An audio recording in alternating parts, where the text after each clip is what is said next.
I'm in beautiful Puerto Rico, enjoying paradise, hanging out with my friend John Lee Dumas in the Zone of Fire. You're going to love this. Buckle up. Please keep clear of the doors. You are delaying the departure of this train.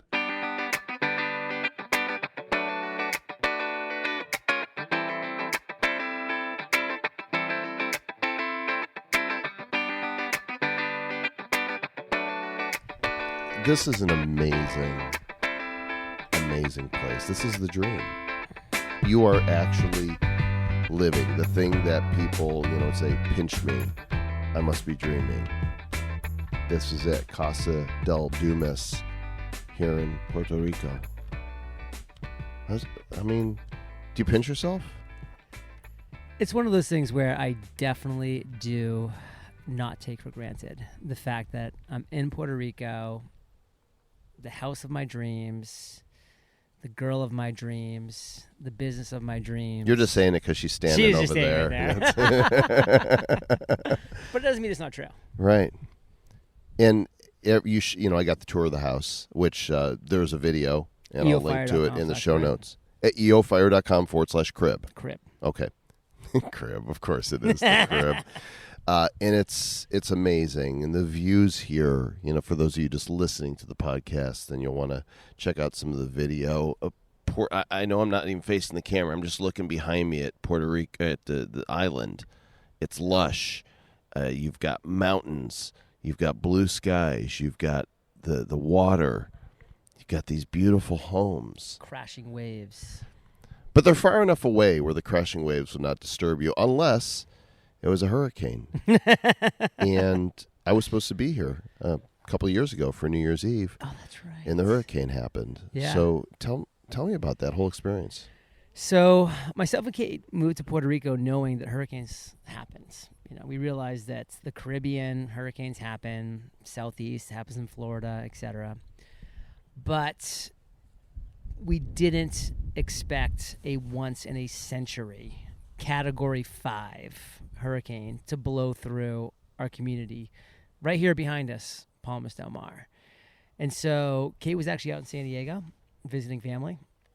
I was here planning on being here for a few more weeks until I was going to join her before we took off for about a 2-month European trek that we were pre-planned for 6 months prior. And all of a sudden we get the word 6 days out, there's a Category 5 rolling in. But when you get that message, sometimes they veer north, sometimes they veer south. It's a big island, relatively speaking, right? It's not going to hit us. Right. It'll go somewhere else, or it'll just miss the island completely because, it's a bigger ocean than it is island, and it's just coming our way. But you just never know with all the... That's not ocean. What is that? That's sea.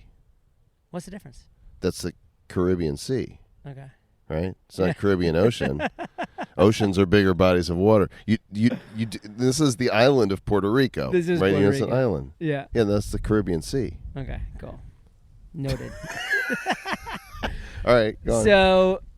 little geography lesson for you there, I need JLD. that. Being Boricua, which means Puerto Rican, I needed that. Mm-hmm. But essentially, the hurricane kept getting closer and closer. And I was talking to Kate. I'm like, I think I should get off the islands. She's like, no, you're probably going to be good. It's probably going to go up or down. And then I was like, okay. And then 24 hours out, she's like, get off the island. And I'm like, okay. And I went to book a flight. No flights were off the islands. So I'm like, babe, I'm stuck. Like, the hurricane's officially coming because when 24 hours hits, like, you're pretty sure where the... And she's probably pissed that you didn't listen to her earlier, right? Earlier, of course. Yeah. I'm hearing that left and right. Get a boat, row yourself. Just get off the island. And I was going to stay through the hurricane, which would have ended up being a disaster because nobody was able to get off the island for like 2 or 3 months afterwards. Right. Just because it was only Red Cross and FEMA that could get off the islands, get on and off. But I got a call from one of my friends in the community here and said, John, like, we sent our kids off on a private jet 2 days ago. So we had booked them tickets on this plane that leaves in 12 hours that they're no longer using. We'll switch their names to yours, get on the plane with us. We're going to Tampa. So I actually got on the second to last plane to leave the island. Wow. Yeah. Is there an airport nearby? Did you have to go to... San Juan. Yeah. It's the closest, about an hour away.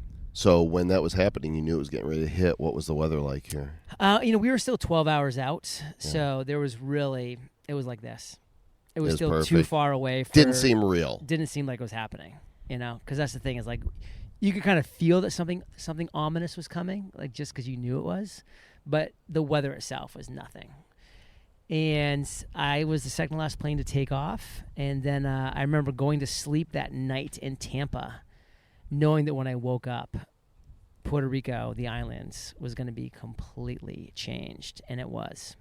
So what happened? What damage did you have here? So no damage to any of this house right here that you're seeing. The structure was completely fine. Not even the glass. Nothing broke.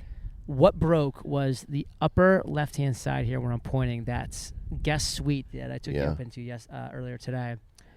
All of those windows blew in and destroyed that room. That room was toast. No other piece of glass in the entire house. So you were able to come back afterwards and move right back in? Yes. And just cordon off that room? Cordon off that room. And it took about 3 to 4 months to get that room back to where it needed to be because we had to, get in line between all the other houses that were ordering those. Right. It's called Valcor on the island. These like Valcor hurricane-proof doors. So we got it back, probably 4 months afterwards. But it's kind of funny how you were mentioning earlier during our chat, how lush and green it is behind us, which it is. Yeah. There was not a leaf on a tree. Wow. After the hurricane. That must have been bizarre to see. It was like we were on the planet Mars. Well, when you were flying back in, you could see from the air, like, the damage, right? What was... It was really bad. And we didn't come back till 3 months after. We stayed off the island for 3 months. Okay. Because they weren't letting any non-essential personnel back on the islands. Even if you lived here? Even if you lived here. Yeah, you were non-essential. So when I did finally fly back in, it was about 3 or 4 months. It was 3 months afterwards, and the island was still, in a state of shock. No leaves on trees. Hundreds of thousands of trees blown over. There was massive trees in this yard right behind me that you see that just got completely. You ripped can't tell. I mean, Mother Nature always wins. But not only that. The human spirit, right? Because as we flew into San Juan, did people clap when you landed? They did. That always happens, by the way. Is that right? Every time you land in Puerto Rico, the plane cheers. I couldn't figure out why. Every time. We didn't have any turbulence. There was no, threats of any kind. I'm like, why are they clapping? Usually people clap. Love this island. They love it. And a lot of them, there's more Puerto Ricans that live in the States that live in Puerto Rico. There's 4.5 million Puerto Ricans in the States. There's 3.5 Puerto Ricans in Puerto Rico. That's a lot. You know what I noticed, and I want you to tell the story again. You told it to me offline last night at dinner, but I want you to tell it again. Okay. Oh, now you got the Bad Crypto Podcast hat on. There you go. Yeah. One of the things I noticed after renting a car here is that the Puerto Ricans are maybe the worst drivers I've ever seen. As we say in Spanish, terrible.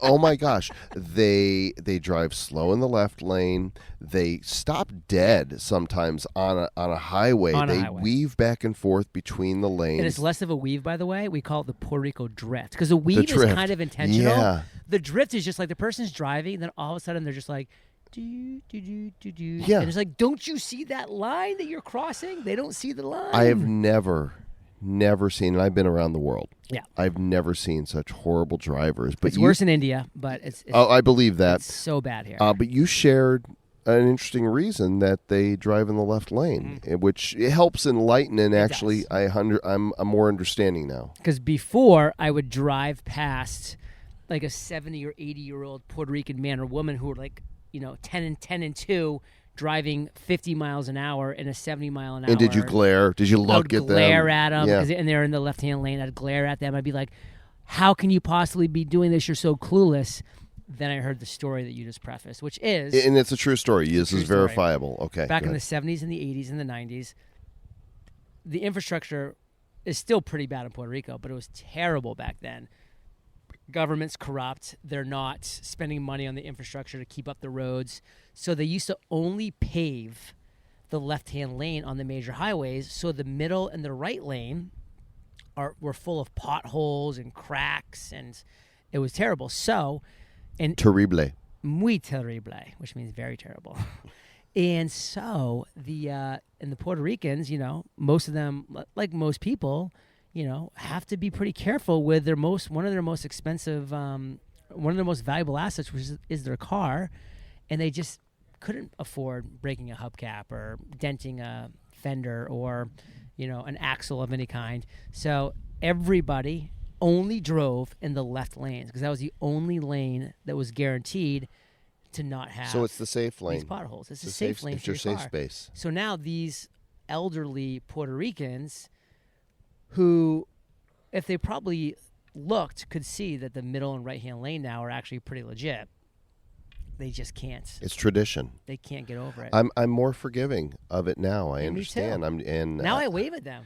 Yeah. Like, hey. It was your island first. Hola. Well, it was the Taínos Island first, which are the Native Americans here. Taínos? Mm-hmm. Were they tiny? They were tiny Taínos. Yeah. They were small. And then the Spanish came, Mm-hmm. and the sicknesses the Spanish brought from Spain killed almost all of them. They enslaved the rest, and to essentially pick sugarcane and to grow sugarcane and to harvest sugarcane on the islands, and which they then died from that overwork. Mm-hmm. And now there's very, very few to almost no Taínos left. They're essentially extinct.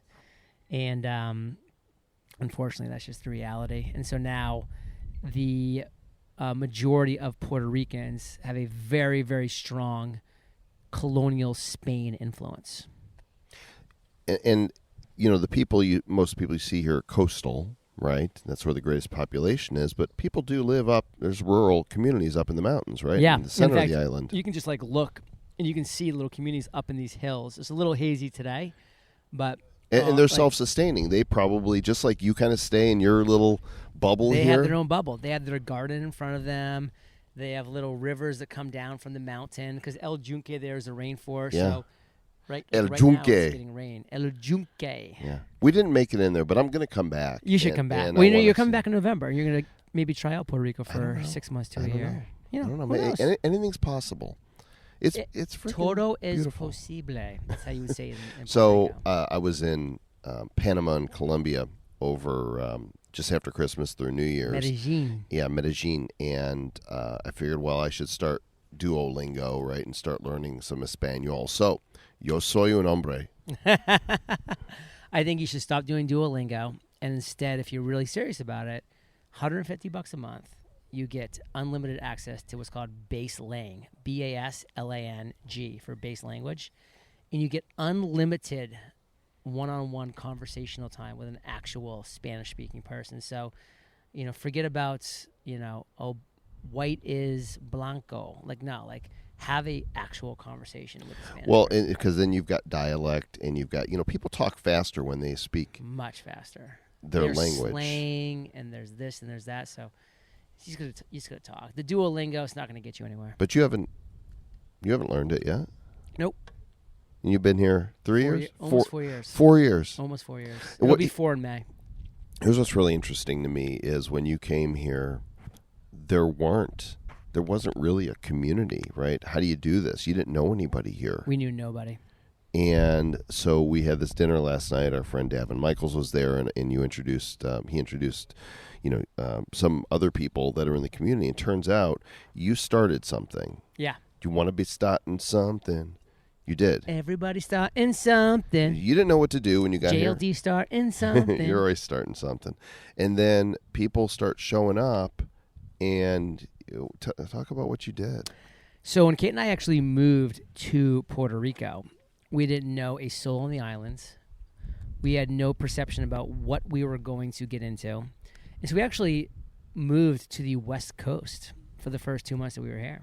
Oh, you were on the other side On of the the other island. side of the islands. What was the community over there? The town was called Quebradillas, but it was near Rincon, which is kind of the bigger town out west. But that's really remote, right? Because very remote. Uber doesn't even go. I looked on Uber. No. Uber's only on the east side of the island. And if Uber doesn't go there, you know it's remote. Okay. That's a good way of judging things. Why did you pick that initially? Not a ton of research because we just knew that, hey, let's just get on the islands and then we'll explore. Okay. A lot of people told us that we'd probably end up in this town called Rincon, which is out in the West Coast because it's a lot like Pacific Beach, they claimed, which is nothing like Pacific Beach. So it was just all fake news, is the best way to put it. So we got out to the... It's not Pacific Beach. I've seen Pacific Beach. You've seen Pacific Beach. This is not Pacific Beach. It's not Pacific Beach. So long story short, we explored that side of the islands, enjoyed it. It's got its own natural beauty, but didn't fall in love. So we're like, well, let's explore the eastern side of the islands. But that's the surfing side. The west side. That's the surfing side. Okay, but you're not a surfer. Right. Not a surfer. So we started exploring the East Coast a little bit, and that's actually when I said to myself, I think I might actually want to live in a gated community, because we did not live in a gated community on the West Coast. We were just in a house, on a road, blah, blah, blah. So I was like, I kind of feel like a gated community would at least give us a chance to meet people, because it's going to have more of a community, tribal, family type of feel. So I just Googled best communities in Puerto Rico, and there's only a handful. There's essentially 3. One's called Dorado, one's called Rio Mar, and Rio Mar is very small. Dorado's huge, but Rio Mar is very small. And then Palmas del Mar, which is also huge, 3,300 residences. Dorado, that's where... all the rich people live. That's like, some of our friends that are very, very wealthy. Money! Yeah. Is it pretentious over there? Do you find, is it... I don't spend enough time there to really be too judgy. Okay. Can you be a little judgy? I've heard people call it pretentious. Yeah. I've heard that. Okay. Well, there's definitely a lot of money here. There's a lot of money here, but it's different money. Like, you're making $500,000 to $5 million a year. Like, that's this community. And Dorado, like, you're making $10 million to $500 million a year, because you're a private fund, equity, hedge funds, right. Blah, blah, blah, fill in the blank. So it's just a different level. And you just find wholesome, real, cool people that are solving real problems for real struggles. Like, a real quick example, my buddy Jamie that lives down the street, he came up with a business that helps dentists 2 years out of dental school find their first dental building to lease or buy, how to get the equipment, and start their own dental practice. So, like, it's a niche. So, like, Instadent. What does he call it, actually? It's not that, but your name is better. You're a branding genius, obviously. Dentist in a box. And he, so all of that, pretend that cost like $400,000 to do all of those things, for the first year or whatever. He also includes like a marketing team that will help you to get actually your clients and this and that. So just cool businesses like that, where here's a guy, very successful business, making really good money, really helping people, not just, some sleazy fleabag hedge fund manager that's, basically ruining America. Sleazyfleabag.com. Operators are standing by. Okay, so you find this place, and you don't know anybody here either. No, nobody here. 0 people. So I had a realtor from the West Coast who I'd met, and he's like, okay, let's go explore Palmas del Mar, because I found it searching the Googles. And he set up a meeting for us. I'll never forget. It was like June of 2016. And we were just going to meet a local realtor here for coffee in the plaza here right behind us. You can see it behind us. And then he was going to take us around to different homes to sell. And we had a price range of 1 mil to 2.5 mil. Huge price range of like, that was the range I was comfortable buying, which, by the way, doesn't even get you a house in Dorado, which is why we never even looked in Dorado, because that gets you a little trailer on the side of the road in Dorado. Which you won't find in Dorado. Exactly. But 1 million to 2.5 gives you access to pretty much any house in Palmas del Mar. So we immediately came in and started looking at any house basically over $1 million with a cap of $2.5 million, and thought that there were some really nice homes in here. But we're like, you know what? We're probably gonna rent for 6 months in Palmas del Mar, because we immediately drove in. We're like, love Palmas del Mar, like just the vibe, the openness, the fountains, the mountains, this view. Yeah. But like, we'll rent for 6 months to get to know the community, and then we'll buy. But then the last house they showed us that day was this place. And I looked at Kate and I'm like, this is the best house in Palmas del Mar, which it is. I'm like, it's going to be bought. It was actually had It was already had 2 full price offers on it. And I said, it's going to be bought. So either buy this house now, which is our dream house, or we just rent and regret not buying this house. And she's like, I love this house. Let's buy the house. So I opened up the checkbook and I said, so I know those are 2 full price offers you have on this, but I'm sure they're both with a contingent on a loan. And the guy's like, yeah. I'm like, well, how about I write you $1 over the listing price in cash right now? And he said, you got yourself a house. Done deal. Hand me the check. Here's your handshake. Boom, boom. Okay, so, but then you still don't have community here. You have a beautiful house with a beautiful view and a beautiful place. No community. No community. No. So we get a little knock on our door about a week after we move here. Sound it's effects a simulated door knock. are amazing on the show, by the way. Who is your sound effect person? What do they call that guy that does the sound effects on movies? There's a name for the sound effects Not guy. a cinematographer. Somebody is yelling at their podcast player right now to say what it is, and we can't hear you, but I'll think of it. No, we can't hear you, but we're thinking about you. Yeah.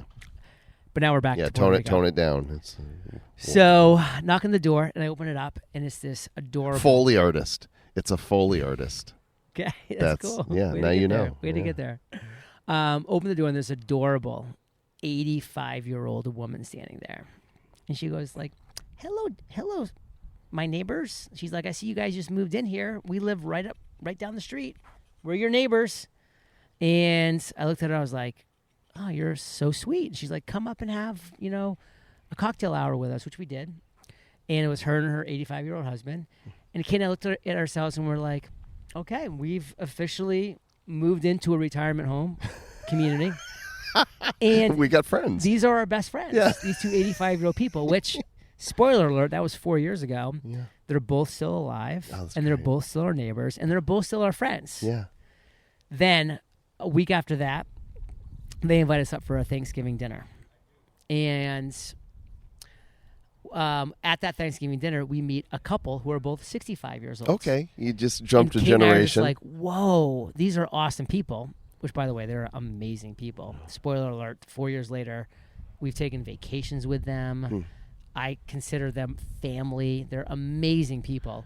But we're like, all right, now we have friends that are 20 years younger. They're 65, and Kate and I'm 36 years old at the time, so I'm like, still 30 years older than me, but whatever. It's we're all adults. Adults are adults, and that was great.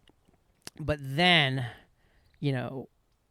just me being me, I'm on podcast episodes, on my show, on other people's shows. I'm on social media, Instagram, and I'm just like, guys, aren't you just like sick about not keeping the money that you make? Like, you make all this money, and then at the end of the year, you ask yourself, where's all the money?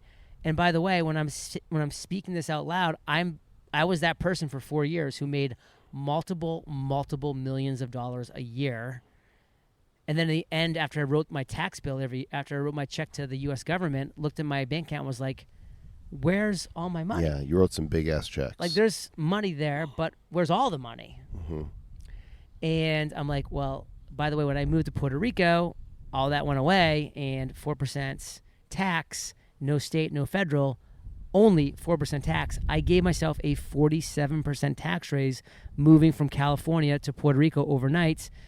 And then people like Russell Brunson got wind of it. Brendan Bouchard, who's actually... Does Russell live here now? He doesn't live here. Brendan Bouchard got wind of it, who now does live here. But Russell, he'll never leave Boise because that's where his headquarters is. Right. He's Mormon. So that's his place. But he shared it with his entire ClickFunnels community / inner circle they start mastermind. Popping up here. And people started coming and like checking it out and calling me and talking to me and saying, like, who do you recommend for a realtor, for a lawyer? Like, can we? So like all of a sudden, like, people just started being aware that Puerto Rico was a place you could move, have this behind you, 80+ degree weather year round, and keep all the money you make.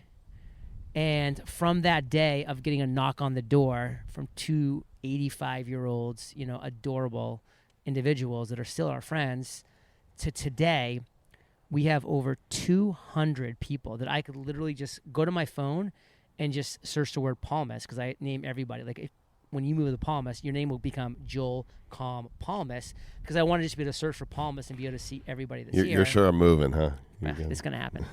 And we have over 200 people that are anywhere from 25 to 85. People with kids. People have moved here. My buddy Mario and Maria Brown, who are... Oh, I know Mario Brown. Yeah. He lives right there. You can literally see his house through those trees. Oh, is that right? Yeah. Hey, Mario. Mario. I'm Mario. He moved here 2 years ago, had a Palmas baby, we call it, because, he just 2 months ago had a little baby boy. We just went to the church here to have the baby was baptized, etc.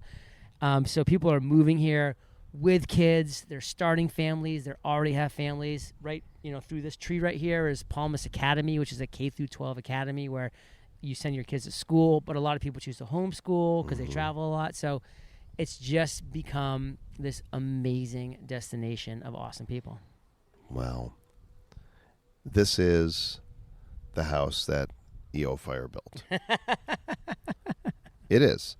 How many years ago did you start your show? 2012. Okay. Mm-hmm. Fresh out of the Army. Not fresh out, There was a big gap. Yeah. So I was out of the Army at 26 years old.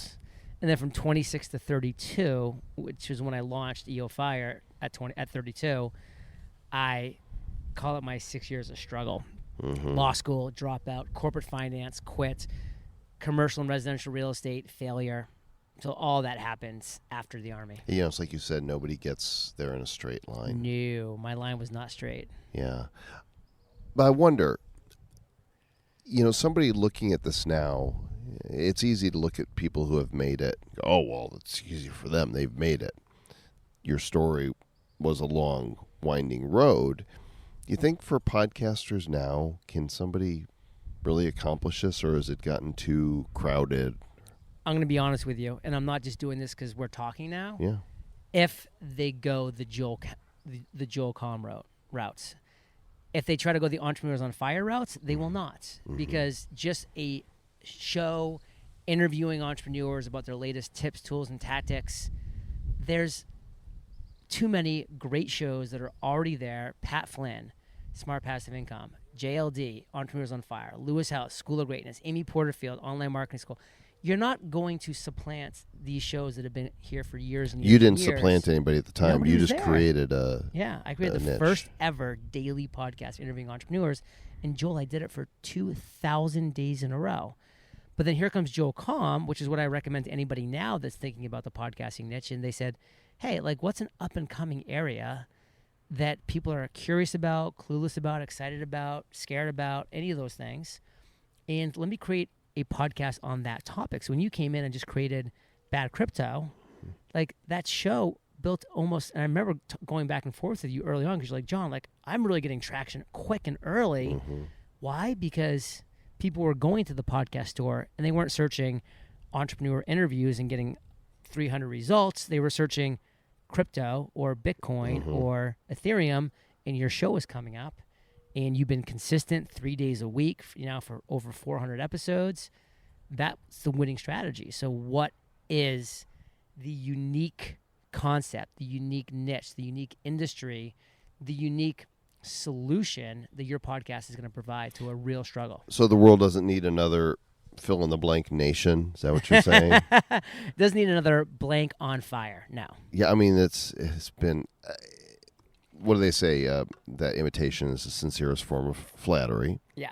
Right? And so it's flattering when you hear, Music Nation, Denver Nation. I'm making that Firemen up, on Fire. Is that a thing? Show. Yeah. There's actually a fireman on fire? Yeah. Put them out. We need them to to save people and put out the fires.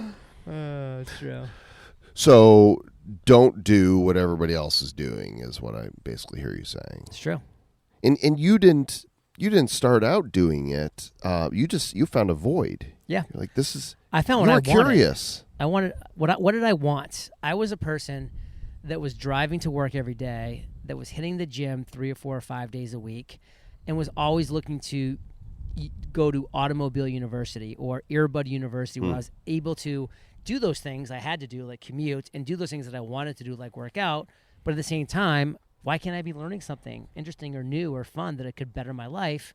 And that was podcasting. And when I just kept running out of shows to listen to, because, you know, Pat Flynn, bless his heart, would release an amazing episode on a Tuesday. I listened to it immediately, and I'd be like, I got to wait 7 more days for the next You're show. like, I want to binge, and I can't binge. So I found the void, and that was that there needed to be a daily show. So I created a 7-day-a-week show, did it for 2,000 episodes, and today you can find a void.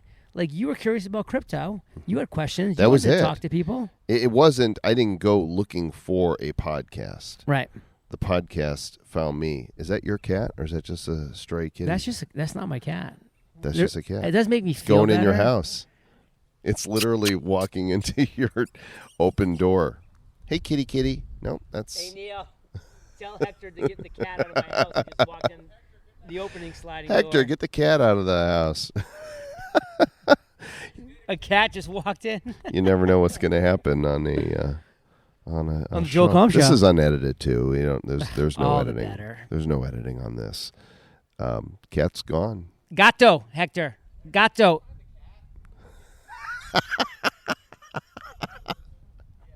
I wish you guys could see this right now. This cat walked in, and he's got some guys out here working on the house, and there's the gato right there. I just saw him. That's pretty funny.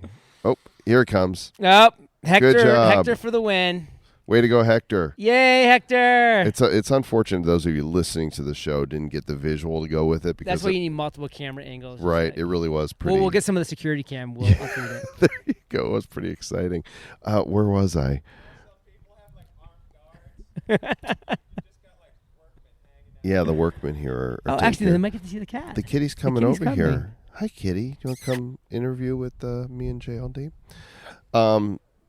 So we're talking about. I lost my train of thought there, thanks to the cat. You and crypto. Yeah, You're yeah. Curious. So I didn't go looking for a podcast. The podcast found me, and I think EO Fire found you, right? Totally. And so I was scratching my own itch. maybe people, this is kind of fun formula stuff, right? People need to look at what their current interests are rather than looking for a way to, how do I make money with a podcast? How do I do it? How do I create a podcast that makes money? I think that's the wrong And I get question. that question running Podcasters Paradise is, John, okay, I've got to launch this podcast, but I need to know it's going to be making money in 6 months. And I'm like, this is not for you.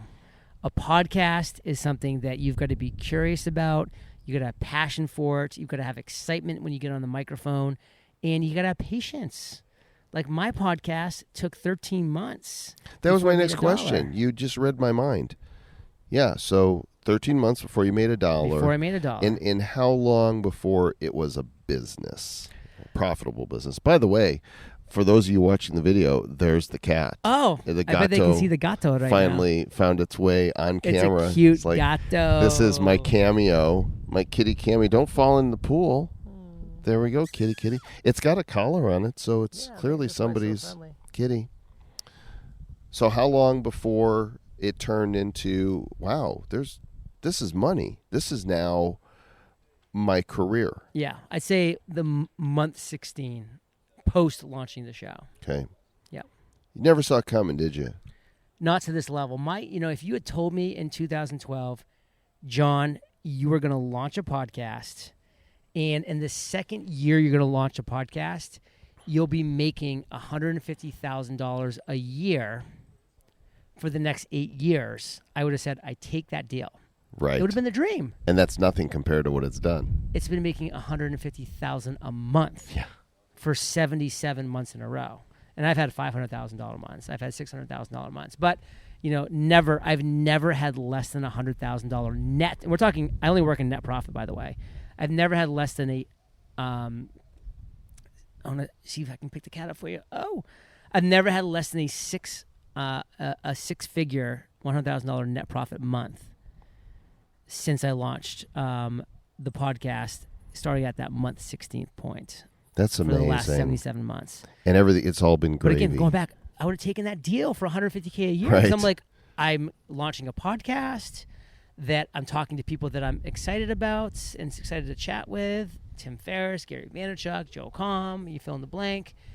And I get to make $150K a year doing that, which is plenty of money to live on happily. Sure, sign me up for that. Right. Now, the success that the show has been very welcomed. If that was a deal or no deal take that analogy, you would have taken the, halfway through the deal. Yes. Right? You were about halfway through. Instead like, of going "Give for the me my million, money."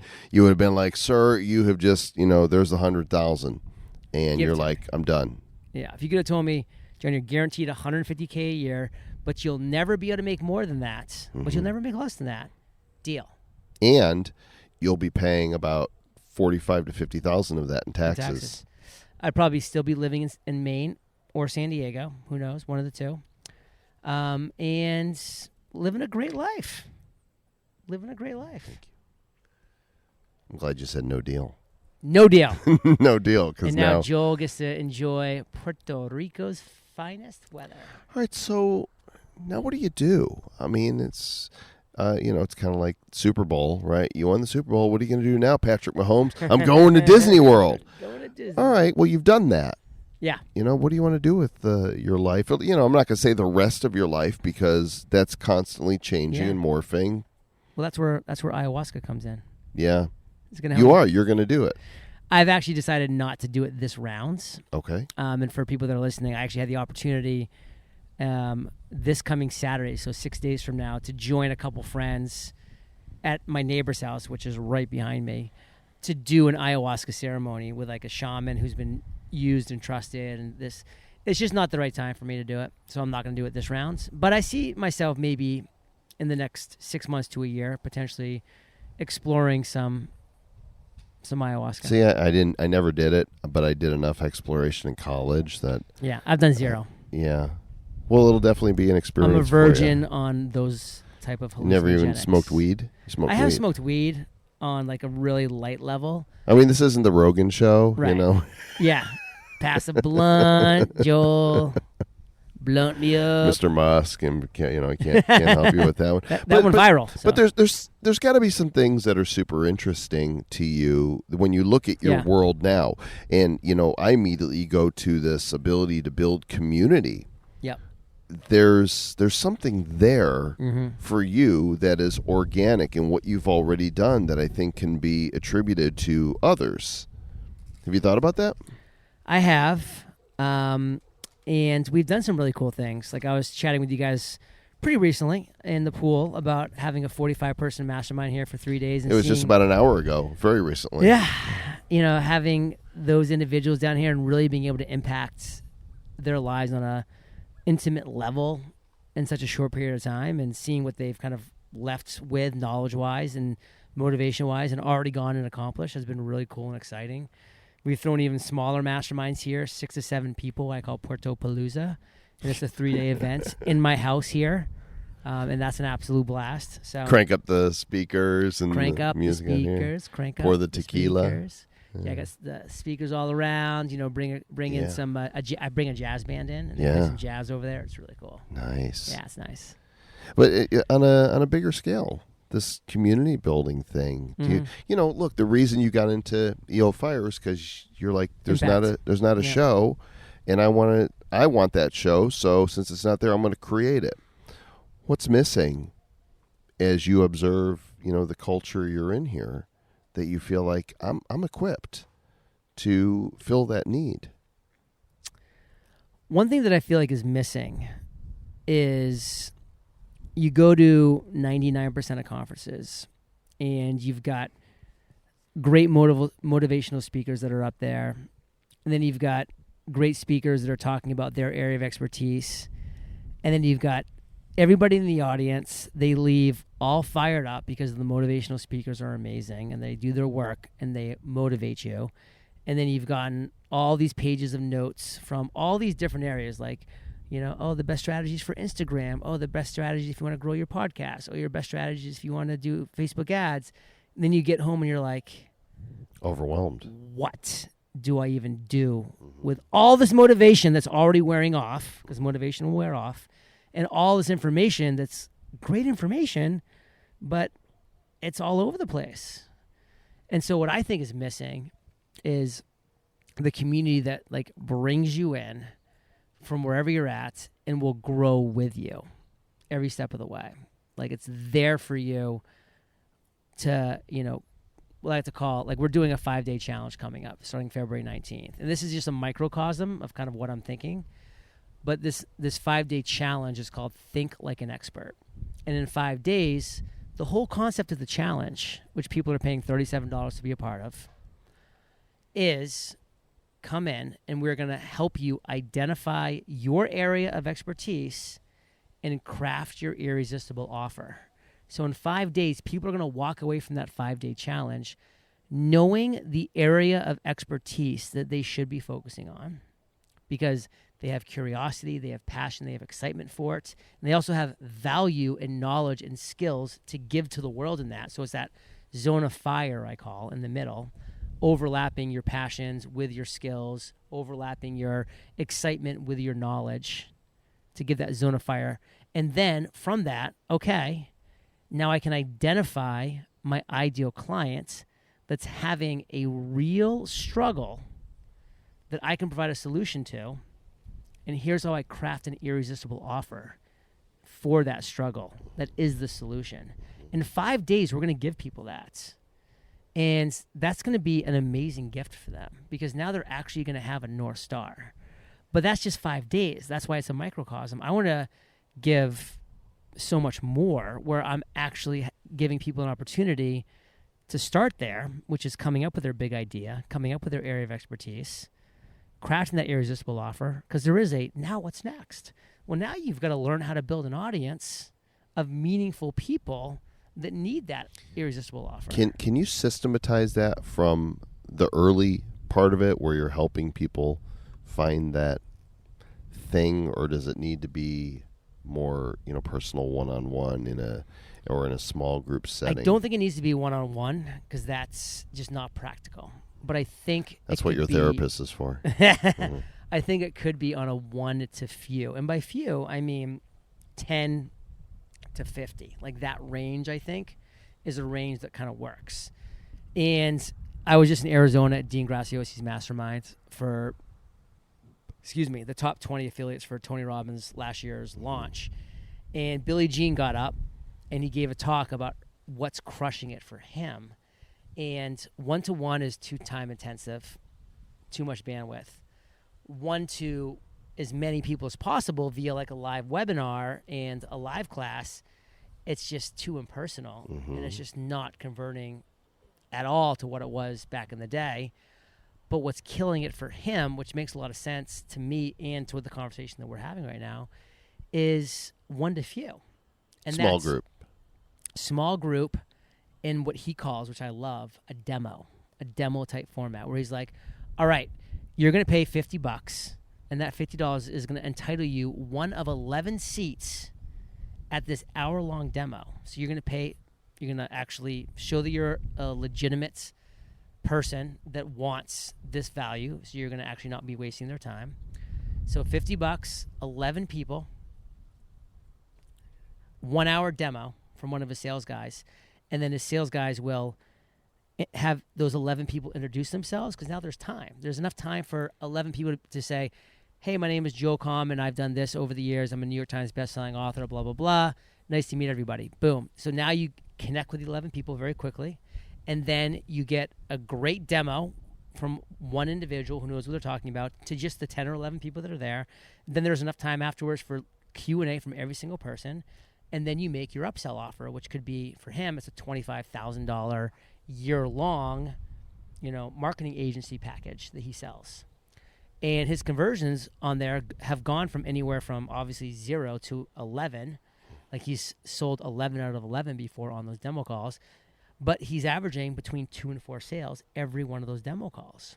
Interesting. And because he has that high level product, that high level offering, and talking about his coaching. Yeah, his $25,000 coaching program.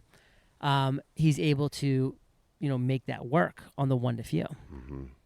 Interesting model. Yeah. So demo. I want to bring that back to you again, right? Because you're already thinking ahead. I mean, EO Fire, as it has been for 2,000 episodes, has changed. You're doing 3 episodes a week. Yep. It's the audio masterclass, Mm-hmm. and you're like, "This is great. The revenue's coming in. I'm delivering value. What do I want to be when I grow up?" Yeah. Right. That's kind of, and it's always that's the next thing, Right.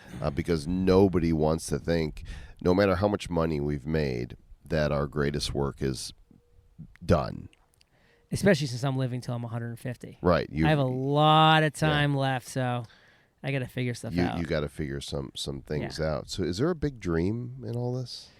Not currently. It doesn't exist, which is one reason I'm considering ayahuasca, because I feel like I'm open and ready for my next big idea, for my next big dream, for my next big aha moment, for my next big idea, but I don't have it right now.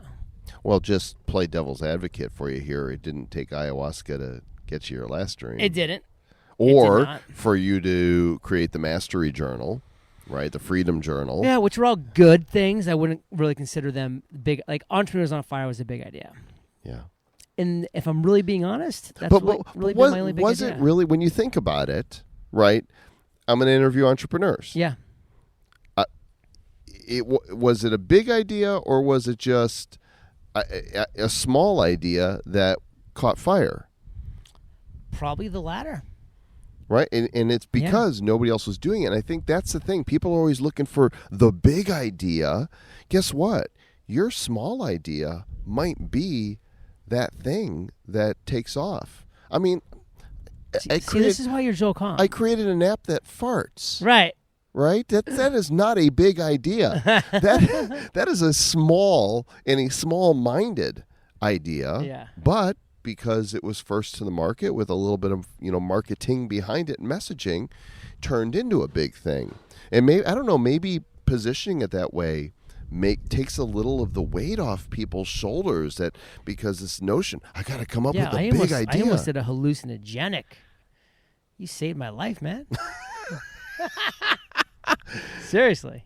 I don't know. I just look at what you're doing now. I'm not trying to be, play therapist or something, but I look at what you've created here in this community, and I'm just wondering, people are starving for community. Right. Right? Literally, not literally, figuratively, because I literally know what literally means. New York City's the loneliest city in the world. Right. So what you've done here is really unique and special. And I'm wondering, can that be packaged in a way that can be replicated to create communities tight like yours all over the world, regardless of, status, race, religion, credo, location? I would say that's a good pondering thoughts. That is a good pondering thoughts. Does it excite me? No. But well, if it doesn't excite you, maybe it's then. exciting somebody listening right now. Yeah, if it doesn't, and that's key. Yeah. If it doesn't excite you, so there's actually a great opportunity here for somebody to joint venture with John Lee Dumas. You can use my name and give me half the profits. Yeah, because you can impart the wisdom, and then they could go and launch. It's gonna be really interesting to watch and see what that thing is, because I believe that your greatest work is still before you. Well, you might be having a front row at that when you move to Palmas Del Mar. You're selling this. Likewise, I get a front row at seeing your evolution. Yeah. If you move here. It has been fun. Who's been on your show more than me? Not many people. Aaron Walker. He's just kind of been that repeat guest I've probably had 6 or 7 times on. I think I've been on 6 or 7 times. Yeah, so you guys are probably up there tied. Had Pat Flynn on a bunch. Because we always have something different to talk about. Always, because you're always doing something new. It's every time. A lot of people come to me and they're like, John, let's come back on the show, but they're doing the exact same thing. And I'm like, well, what are we going to talk about this time? You always come to me and you're like, I'm doing this. I'm doing fun or crypto or X or Y or Z. And so I'm like, yeah, let's have that conversation. That's fire. Fire. Johnny, thanks for your hospitality, as always. It's just awesome hanging out. Whether it be on a wooden roller coaster in San Diego. That was fun. Or the uncountable number of conferences that we've been able to cheers scotch to. Or And I don't even drink scotch. You didn't even drink scotch. Yeah. I usually have buy imaginary 2, scotch. give one to you, click it, pound mine, and then drink. And pound the other one, sip it. I've never been a No, just in general, a booze person. I remember, I started drinking when I was a teenager, late, before college, and got my first time I really got drunk was, I think it was a New Year's Eve. I had 3 How old were you? screwdrivers. I want to say 17. That's a good first drunk 17-ish. age. 3 screwdrivers. Better than 14. Boy, did I get sick. Yeah. In fact, so sick that I couldn't drink orange juice for about a decade. Oh, that was SoCo for me. It was what? SoCo, Southern Comfort. Oh, yeah. Couldn't drink it. And in college, drank beer because that's what you do. Did some shots because that's what you do. But I was always a stoner. That was my thing. What college did you go to? I went to University of Illinois in Champaign. Like the University of Illinois? The University of Illinois. Cool. I'm wearing I was wearing Ray-Bans like Tom Cruise had in Risky Business. Remember, he gets rejected from all the colleges and goes, looks like University of Illinois. Oh, is that your claim to fame? That's Illinois? Yeah. Nice. Yeah, so I was in a fraternity, and they were a bunch of smart guys that partied their butts off. Did you keep in touch with any of them? No, there was a different season of life for me. Mm-hmm. And I don't want to say I outgrew it. I just changed, and that's just not who I was. And not anymore. to date you, because I'm kind of dating myself at the same time, but like I'm not gonna date when you. you graduate college now, like what does everybody do? They start a WhatsApp group, and now it's like it's so easy just to like connect with like all 15 people in your WhatsApp group with one message. It's like you're catching up with everybody. You're dropping pictures, videos, comments. So my college group actually has now formed years and years. I'm 20 years out of college. A WhatsApp group. I'm so old. And now we actually keep in touch. But like out of college, we lost touch. I mean, it was like I'm not gonna like just individually text every single person to check in with them. It's like a full-time job, and I'm off meeting other friends and doing other things. So. Yeah, I get it. It's just one of those things you outgrow, or just you're busy and life takes over, and it happens. eofire.com. Yeah. And I'm assuming you have johnleedumas.com as Follow well. me on Instagram at John Lee Dumas so you can see the day that Joe Com moves to Palmas Del Mar. And we reunite, and it feels so good. Don't leave me hanging, brother. I didn't even see it. I was just happy, just closing my eyes, picturing the day you arrived.